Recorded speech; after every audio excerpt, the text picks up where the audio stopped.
I recently opened up for Twitty and Lynn in March, and that is by far the most exciting experience I've had.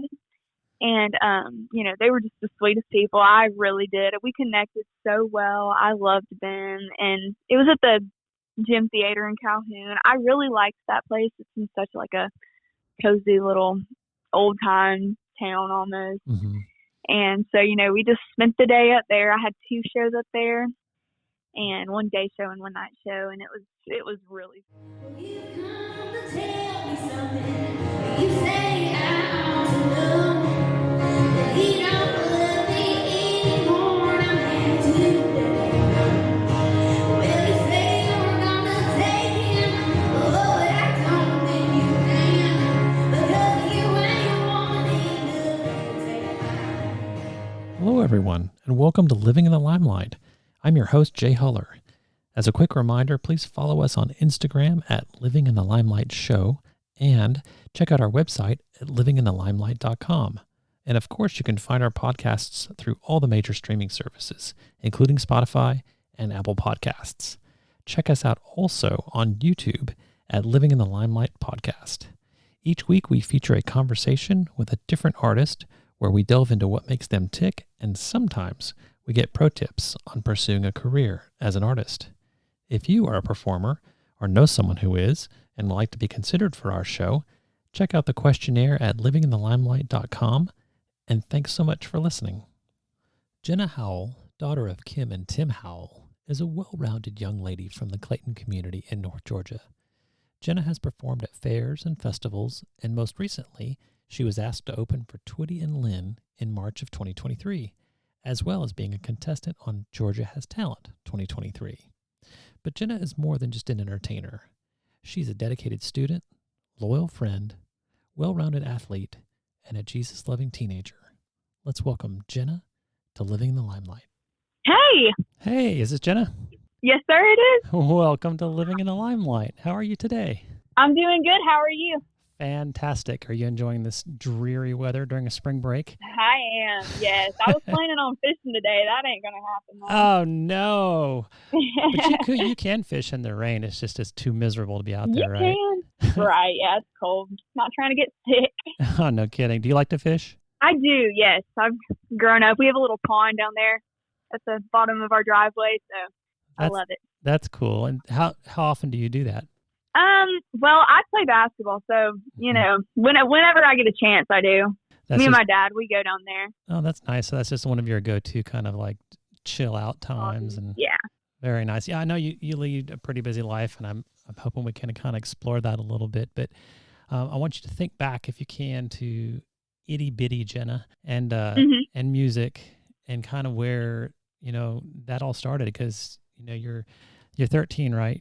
Yes, sir. Okay, so you're 13 and you're like in a big girl world with all these stages and singing and whatnot. But I know it started somewhere, and I'd love to hear kind of like, this is my favorite part. It really is when the spark happened, when you did something and you're like, oh, I really like this, because that I think is what like drives the passion. So can you remember when that was or near that? Okay, go ahead. Well, I started out, of course, singing in church, every Sunday and revival and stuff. I always sang in church, loved doing that.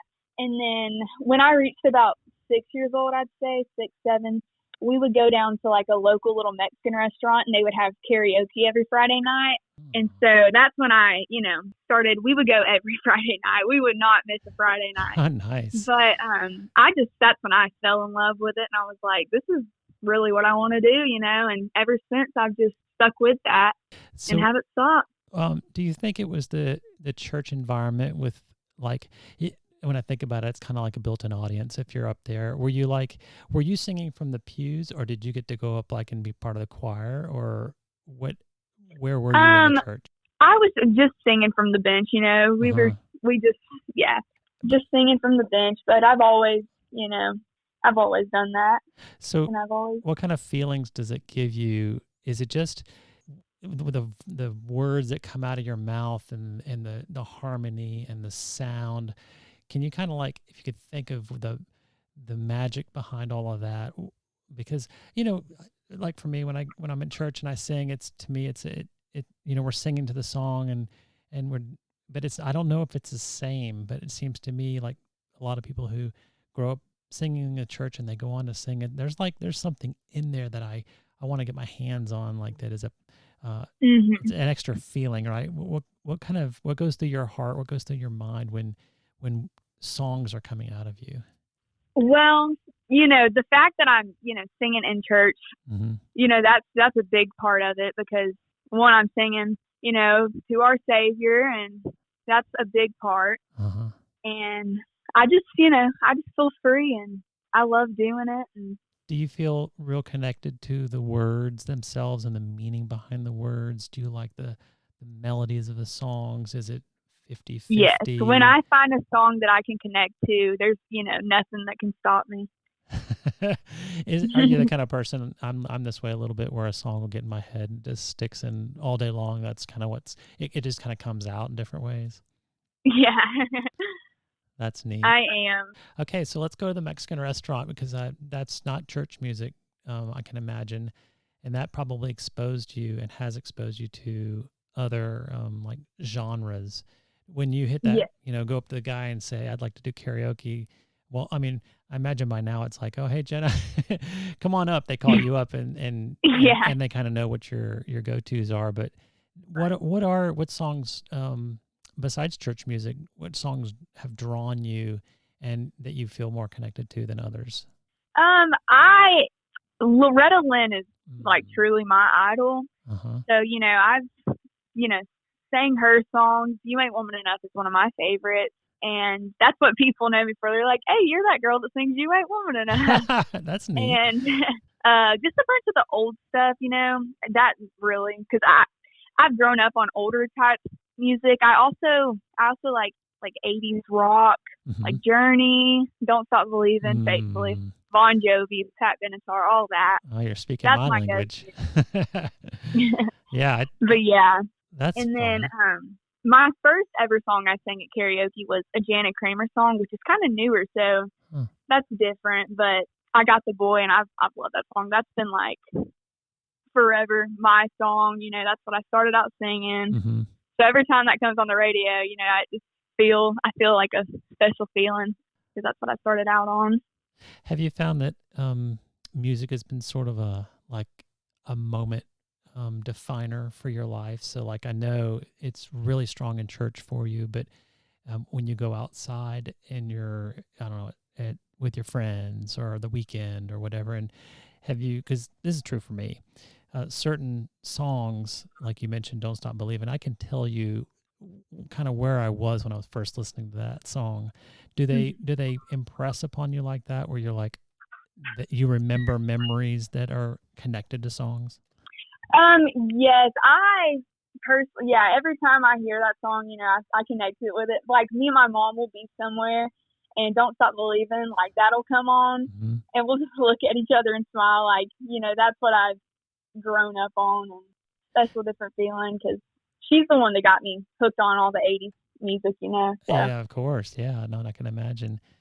Okay, so you mentioned some really great bands. So you'd be the kid that, if you wore like the graphic tee of Journey or Def Leppard or whatever, but you would be. Oh, yes, I have one too many of those. One too many. But you'd be the one that if someone said, oh, you're just wearing that shirt, because I know there's like that whole thing. But you know the music. Like like I know my Journey. I know my. Yeah, you could be like, I'll sing you some of this. Right. That's really cool.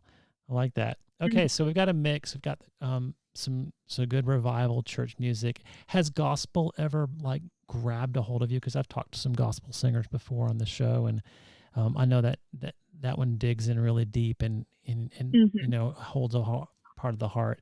Or what type of church music, if you could define it that way, or is it like the message is the uplifting? If you were to like fully describe that feeling in church when you're singing, what would you describe it as? I just, like I said, I feel free when something about gospel. I really do enjoy singing gospel. I just feel, free, and like I can do whatever, like I just feel almost like unchained, like, I'm somewhere else. I guess it's just the best feeling, you know. And I started writing a gospel song. I'm not through with it yet. Mm-hmm. I'm almost done, but it was just something I threw it together like really, really fast. But I feel like it's more of God doing the work, like getting the message out there. It's called Free. Mm-hmm. And, you know, more so than I am. And I think that's crazy because when I'm writing my, like, you know, the simple country songs, it's obviously, you know, I'm kind of putting my work into that, but and he's helping me too with that. But when I sing gospel, like, it's more of him than it is really me saying, hey, I'm going to sit down and, you know, brainstorm, think of what I'm going to write. It's more so it just comes to me. Yeah, that is so fascinating to me because I've heard people describe it in different ways. I'm like, well, what's your, you know, for some artists that have been in Nashville for years, and like, what's your songwriting process? And they talk about these places called writing rooms where they'll go and meet with other artists and just kind of brainstorm and they played with something on a guitar or whatever. But there is that, I was talking to an artist the other day and she mentioned that she was in a studio with a guy and he was playing the guitar and she was just kind of humming and singing along to it. And she started to sing kind of, I think it was Shania Twain-ish. I don't want to say like the words from one of Shania Twain's songs, but it was so stark for the guy that he stopped playing the guitar and he's like, you sound just like this artist who wasn't in the room, wasn't there. It was like the echoes on the walls of the room almost. And she picked that up. And so that is fascinating to me how you're saying that God is directing your hand and letting you be the vehicle for words to come out. That it's almost like you're just there and it's just happening. And to me, that's art. Like, I mean, how could you better define art is when something is just flowing from you, right? And it's not a concentrated effort. That is so cool. Well, I'd love to know when that song is finished. Please let us know and of course, and get it out there. So let's talk about songwriting a little bit because I know at 13 you're dabbling in it, right? But is that something that you have to study? Because I imagine like a writer, you know, takes English class, goes to probably, you know, university level classes and does this and that, and along the way hones their craft. Are you actively like analyzing lyrics of songs you hear and like, ooh, that's really cool? Or just kind of right now, are you in the process just letting it happen the way it's going to happen? I don't know. I get my best ideas in the shower. I'll just be, you know, singing something, or I'll start humming something, and then I'll be like, I don't know. It's just, like I said before, it kind of just comes to me. Like, it's not based off of any other songs. It's kind of just like my own direct thing. And I don't know. It just comes to me. I don't really have to study or anything. But then, therefore, you know, I don't have a bunch of songs in store or whatever, but you know, the ones that I do are the ones that mean something to me. And if you get that moment where something happens, and let's say you're busy, let's say you're showering, let's say you're in the car and you're occupied with something, is it usually strong enough that that impulse that you had, is it strong enough that if you can't jot it down at the moment, it comes back to you? Or are you like, oh man, I think I lost that?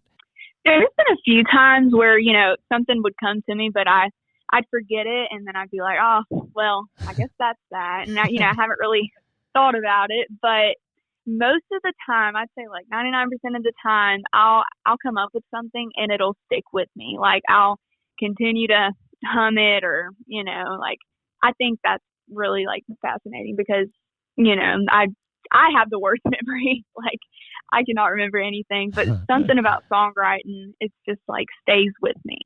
Well, I think that's it. There's something about songwriting. There's something about songs that stay with you. I mean, look what it's doing for you now. It's kind of shaping the person, you know, part of you anyway, that the person you're becoming.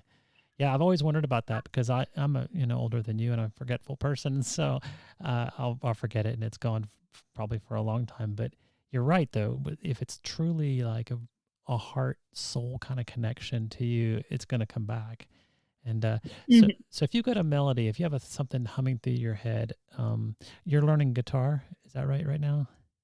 I am, yes. Okay. I've taken a break. We've got a lot going on, so I'm putting that to the side, focusing more on what's going on and stuff, just.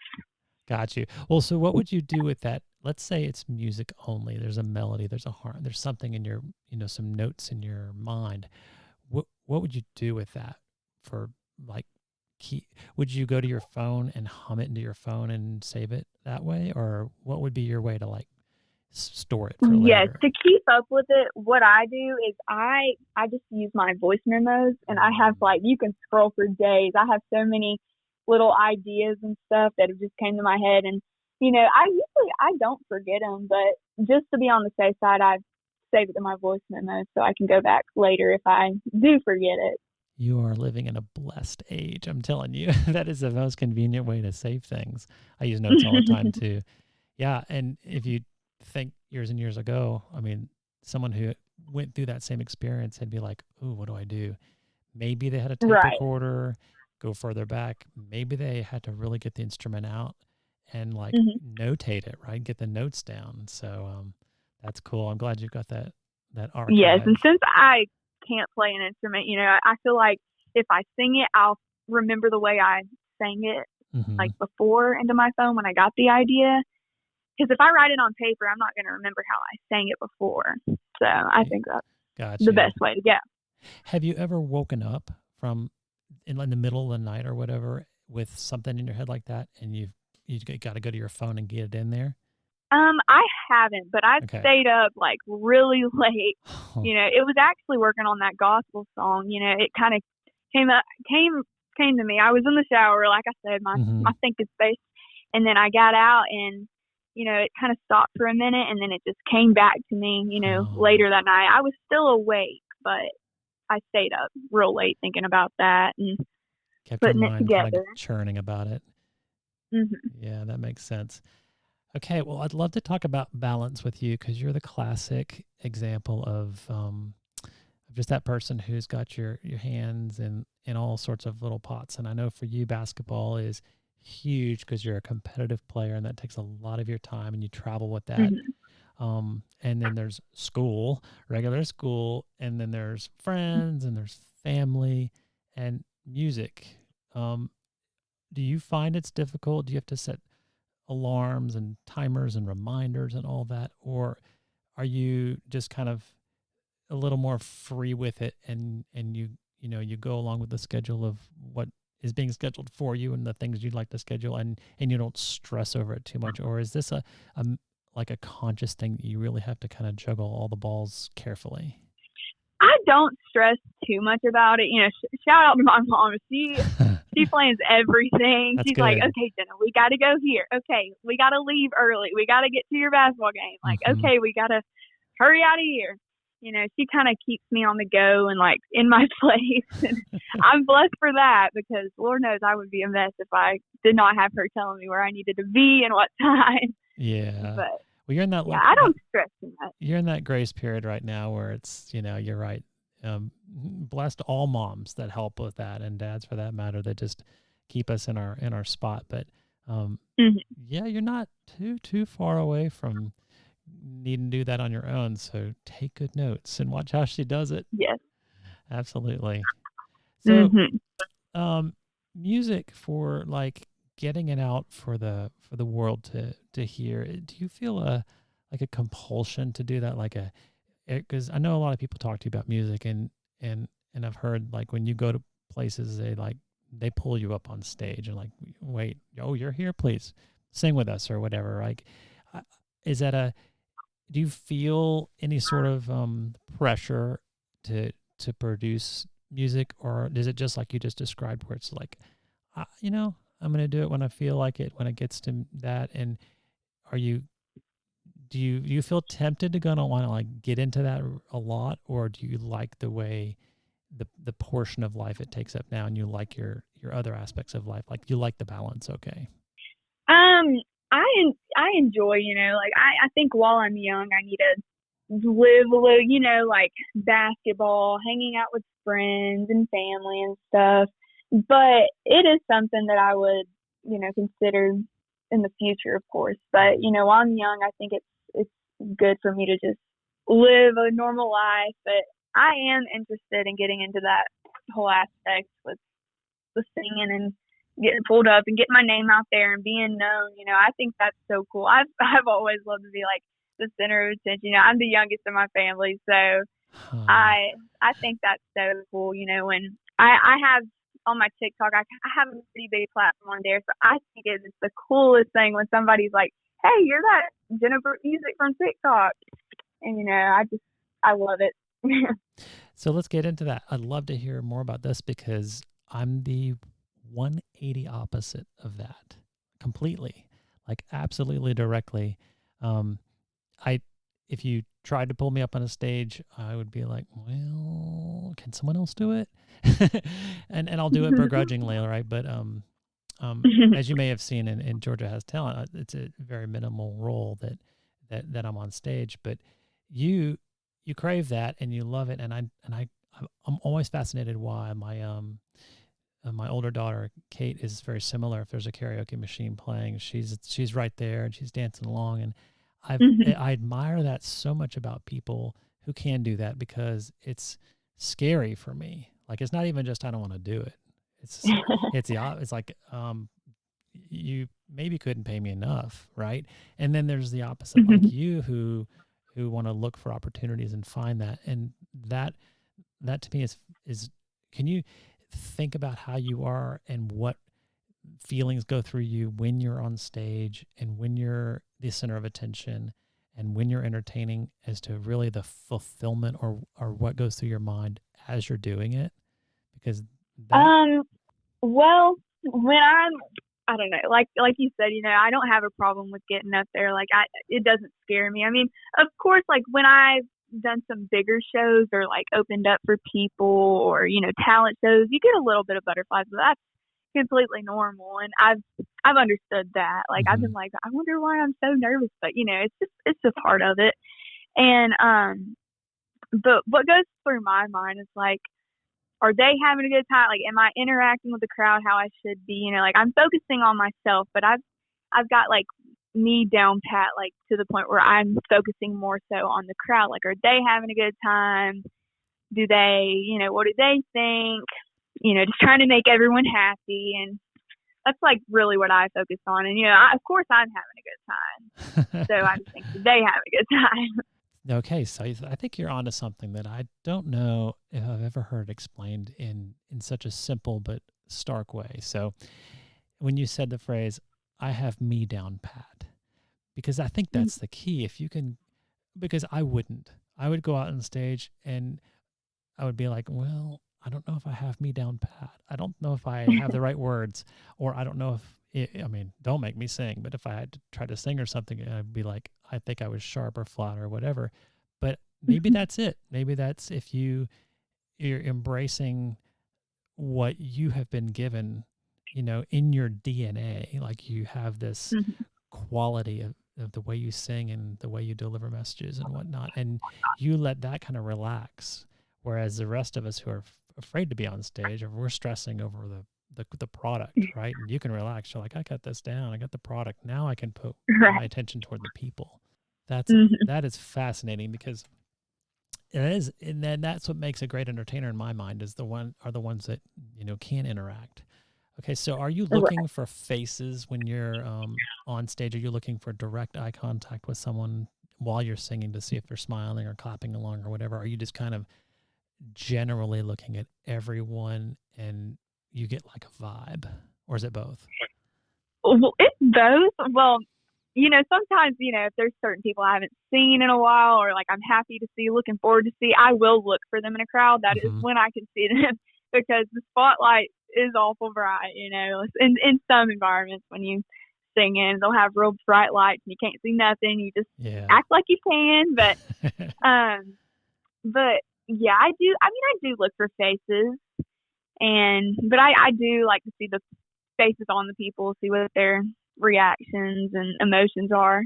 But for the most part, I'm just trying to make everyone happy that's in there, and make them have a good time. And That's great. Please So that everybody. wouldn't like this maybe speaks to how I am versus you, but okay, let's say you haven't seen we'll say it's Sarah. Sarah was your best friend until age 8, and then you guys moved away from each other. I'm just a simple, real hypothetical situation, and then you're on stage tomorrow, and you're singing a song, and Sarah is there, and you're like, "Oh my gosh, it's Sarah!" Can you envision like maintaining composure and still sing the song to Sarah and her friends and everything, and then kind of afterwards hugs and be friends again, or would that be a distraction to you? Well, it would be a distraction, of course, but if I think I'm pretty good at like handling it, what's going on in my head, I can still make the show go on. That's what I've always been told. The show always has to go on. But Yeah. I am pretty good about that. Like there has been friends that I haven't seen in so long, and I'm just, waiting, I'm enjoying my time, but I'm like, well, I can't wait until this is over so I can, go say hey. But I think I do handle that pretty well for the most part, Like I get excited and distracted, but like I said, I'm have myself together, like packed in, so I don't freak out and everything like that. Okay, well, this is going to be compliment time because that to me is a super mature professional. I'll use the word professional way to handle, you're doing your thing and you're holding it together. Although inside you're like you said, I can't wait to see this person and reconnect and all that. And I appreciate that about you, and I appreciate that about any performer who can do their thing, even though life, is happening all around, and there are things that who knows what's happening. So bravo to you. I'm so proud that you can do that, and I'm amazed. That's so impressive. Thank you. Absolutely. Let's talk about some of the opportunities that you've had recently and maybe coming up or in the past. Are there some events that you've been, and we've mentioned karaoke, so we're good there, but certain other stages that you've been on and some takeaways, because even at the young age of 13, you've done a lot, and it's going to grow and grow. I'd love to know like smaller stages versus bigger stages, places that you've been that you love the vibe of the place, just to, kind of run through your mind some of the venues that you've been to and performed at, and just, feedback on those places. I recently opened up for Twitty and Lynn in March, and that is by far the most exciting experience I've had. And, they were just the sweetest people. I really did. We connected so well. I loved them. And it was at the Gym Theater in Calhoun. I really liked that place. It's in such like a cozy little old time town almost. Mm-hmm. And so, we just spent the day up there. I had 2 shows up there, and one day show and one night show. And it was really fun. That's the first time I've ever opened up for anybody or done anything that big.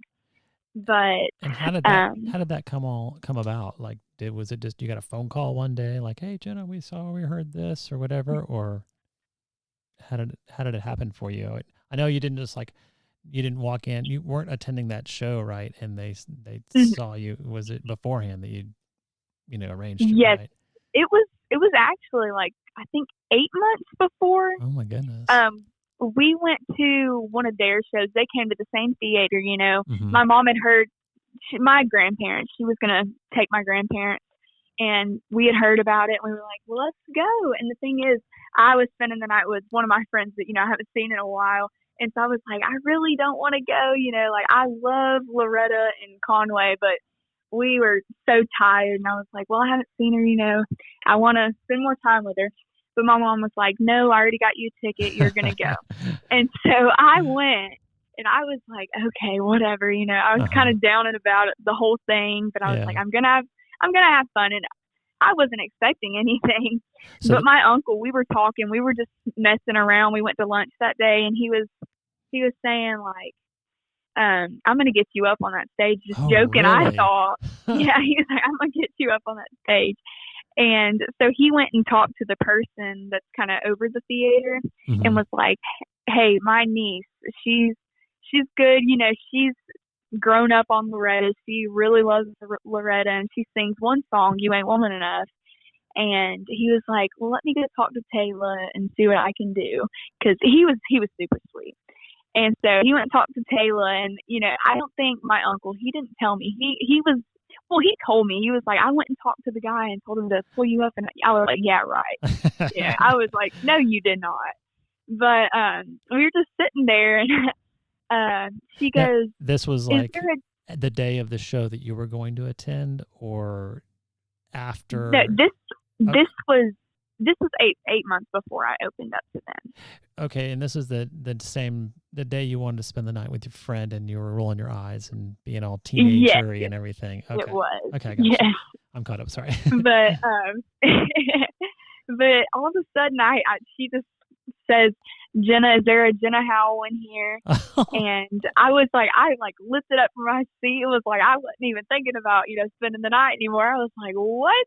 You know, Taylor or Loretta Lynn's granddaughter just said my name.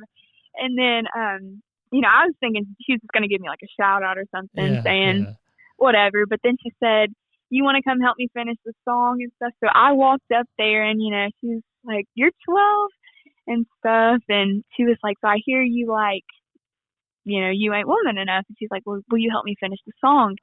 And so I helped her finish the song. She was like, just sing the last part of the chorus.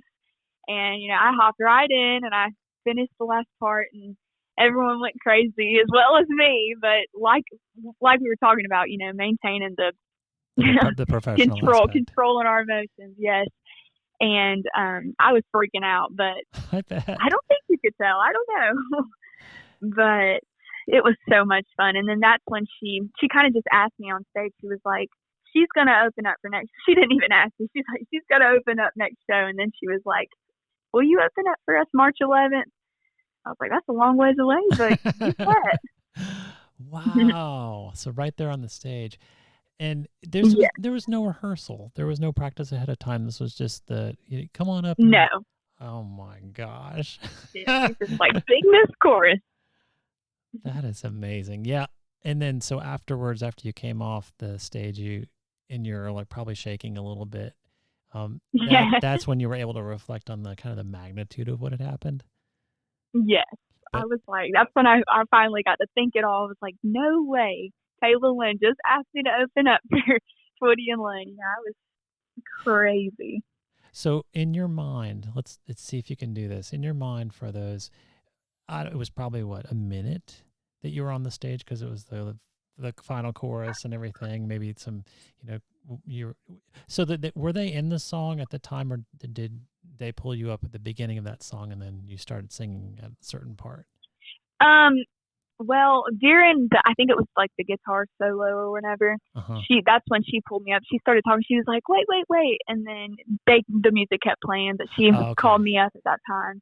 Gotcha. And I just finished the end of the song, and, you know, she started to sing with me, and then she kind of just put her mic down, and she was like, she ran to grab her phone, and then she started videoing. No way.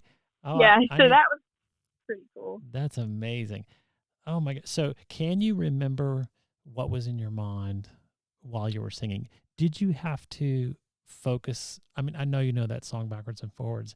Did you all have to focus on, am I singing it? Am I pitchy right now? Am I not? Or just you were able to kind of sing like you were singing anywhere?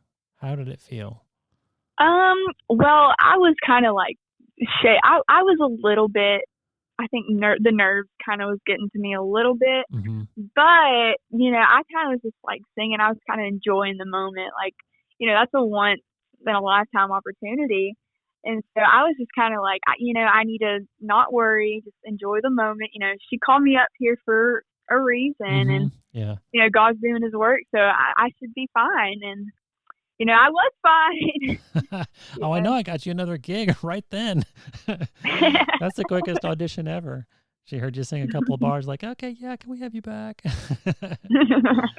That's really great. What was the interaction with your uncle after that? I gave him a big hug. I was like, thank you so much. So he was at the show. Okay, very good. Yes, he was. Oh, perfect. He was as excited as I was. He's real big into, my whole career type deal. And I love that story. And that's going to be a story that you'll carry with you, especially. So let's look now all the way down the road.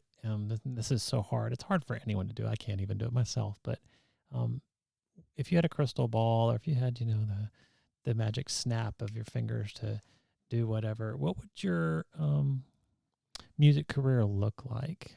Because you said it's going to be a part of your life, you think. Put yourself down the road. Like, I don't know, let's say you're 25 and, you've done school, how that's going to turn out. And you're pushing for, this dream to try to live it out. What would you love to see happen? Where would you be, perhaps?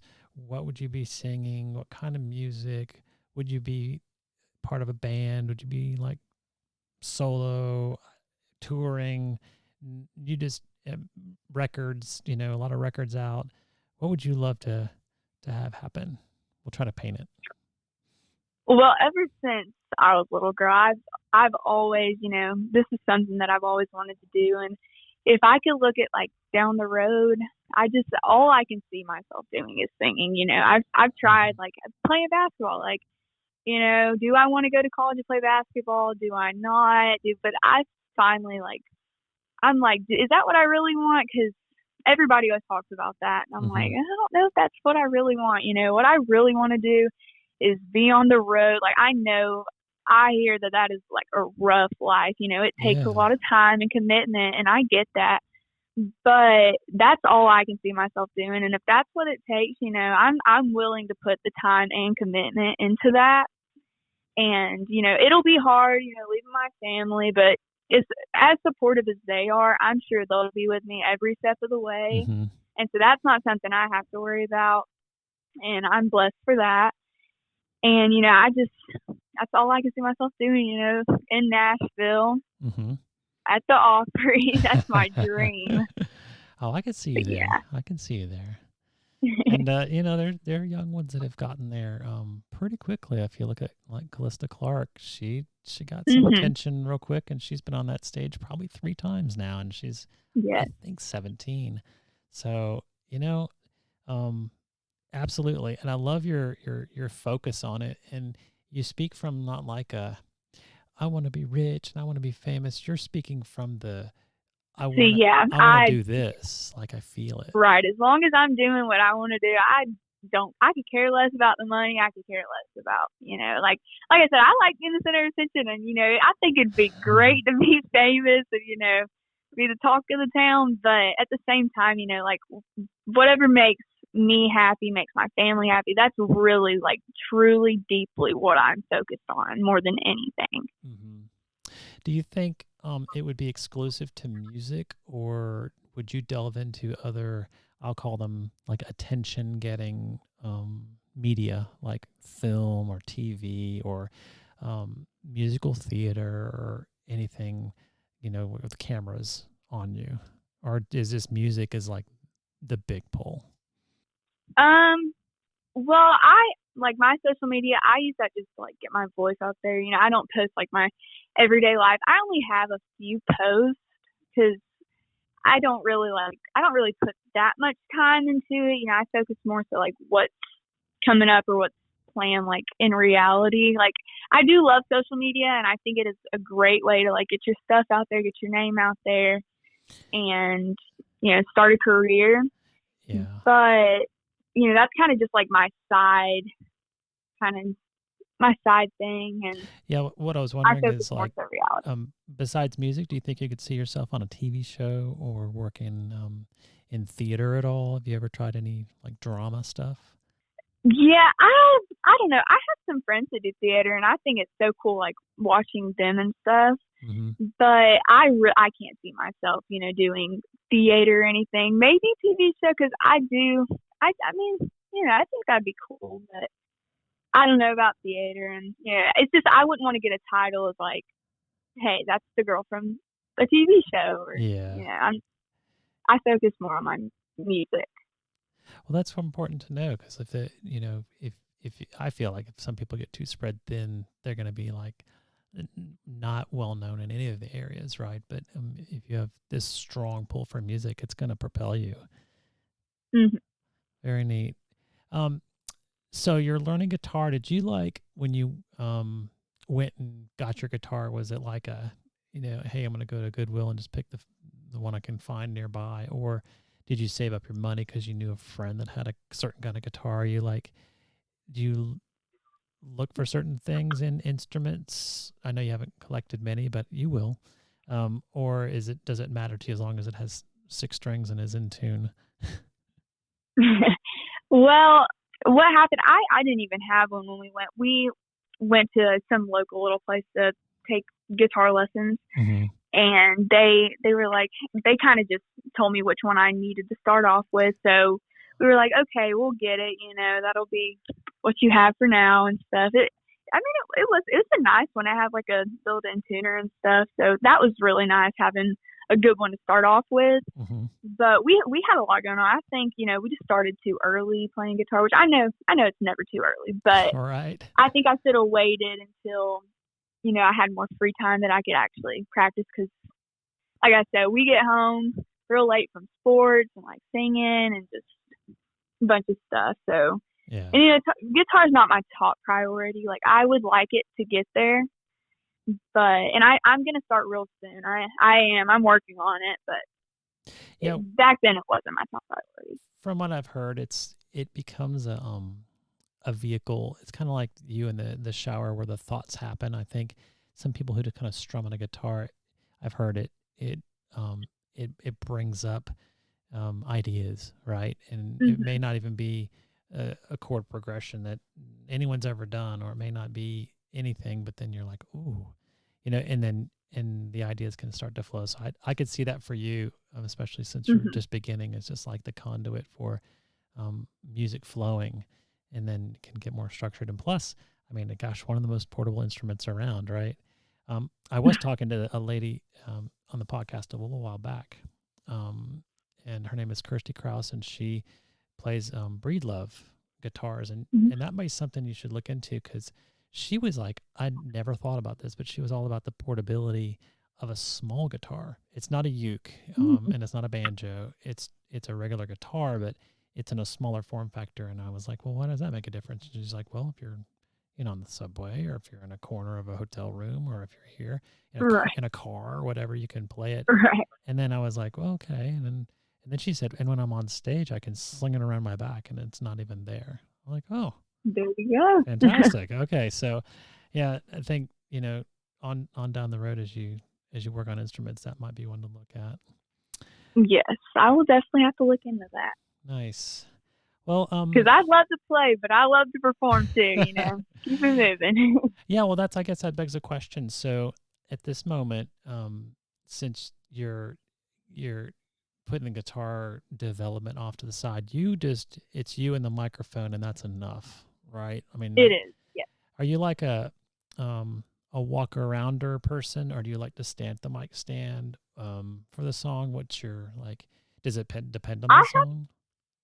I have like a habit, like whichever hand the mic isn't in, I like move my arm all over the place and kind of like I'll point at people, I'll do whatever, especially when you ain't warm enough. That's when the sass comes out. I'll point at somebody and but I mean, I do, and sometimes I walk around, but for the most part, it's pretty much just me, the mic, and that hand moving everywhere.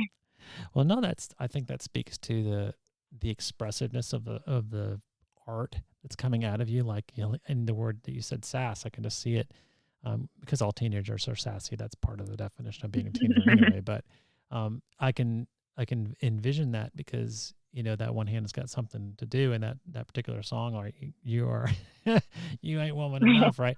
And right. you're indicating some people. So of course, yeah, use that hand. That's what it's there for. So yeah, I'm glad to hear that. So for people trying to find you, and this is a little bit maybe future looking, because you're still kind of balancing everything, but as people hear about you, what would you like for them to look for when they find you? Do you want them to first find you on TikTok? Do you want them to first find you on Instagram, or you're just like not really concerned about any of that? And as you develop, I guess my question is, would you like a growing following now, or do you see that as like maybe a little too much, and you want to?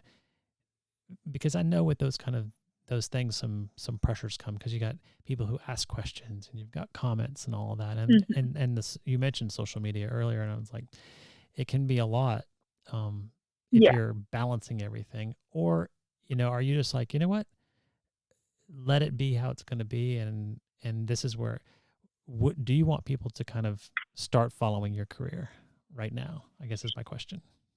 Yeah, I love to have supporters. I have a lot of supporters, and I appreciate them, because and most of them, they do understand, like, from seeing, I don't post a lot. The ones that do follow me, they understand that, I have a lot of stuff going on. I'm still young, and, I'm going to get there. And, one day I will be posting a lot. I will be pushing it and stuff. But as of right now, like, I'm not too worried about it. Like, I am worried about it, and I am worried about it. I do think, it's good to be consistent. But at the same time, like, it's good that I have people that understand, like, I can't be posting all the time. And, like, I don't know. It's one of those things that's kind of hard to explain, but I think I kind of get you in many respects, and tell me if this is kind of also what you're saying. Because I don't want to have, like, my phone in my face all day, like, oh, so and so likes my video, or But I do try to answer, like, all my comments. I make sure I go through and I like all of them. Don't leave anybody. And I think, again, with the attention thing, I think it's so sweet when people are like, no way, she liked my video. Like, I think that is so cool. Like, I could never see someone getting excited about me liking their comment or whatever. But I think it's so cool. Like, there's been a few people who have said that, and I think it's one of the coolest things, knowing that people look up to me, even though I don't post a lot. But well, no, what I was going to say about that is that, like, sometimes I think there's a phrase, anyway, it's called, I believe it's absence makes the heart grow fonder, something like that, where, if you don't experience something with great frequency, when it does happen, it's like, oh, so that's maybe how your followers and your fans are, it's like, it's a drip instead of a thing, an open spigot of flowing water. It's every once in a while and not frequent, but when it happens, they look forward to it more than if it were more frequent. Right.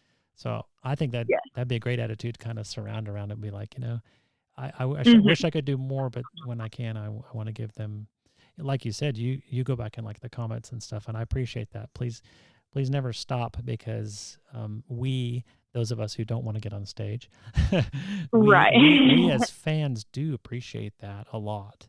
That we get some sort of feedback and know that there's, and like, as big as you get, like, you're never too good enough to leave people hanging like that, or you just stay humble. That's what I really believe in. Like, know where you came from. We're all the same, and that's just what I really believe in. I love that about you, and I hope that you can hold that, because we read at the checkout stands at the grocery store, like, so and so is into trouble now and whatever, and I just wonder if their heart had started in the right place. It's hard to hold on to that because of all the things, but you've got such a terrific upbringing, and your heart's in the right direction, and you're coming at it from the right angle. So I think you have a great shot at making a huge career and Thank you. And doing what you love. And yeah. Well, it's been an absolute joy to talk to you, and I'm so glad I could squeeze in this time between basketball and the rest of your life. So please keep us in the loop. And if something changes or whatever, we'll have you back on, and we'll update everyone on your growing career. Does that sound great? Sounds good. Thank you so much for having me, Jay. You're quite welcome. All right. Talk to you soon. Bye, Jenna. Bye. Thank you. She's performing You Ain't Woman Enough. Take it away.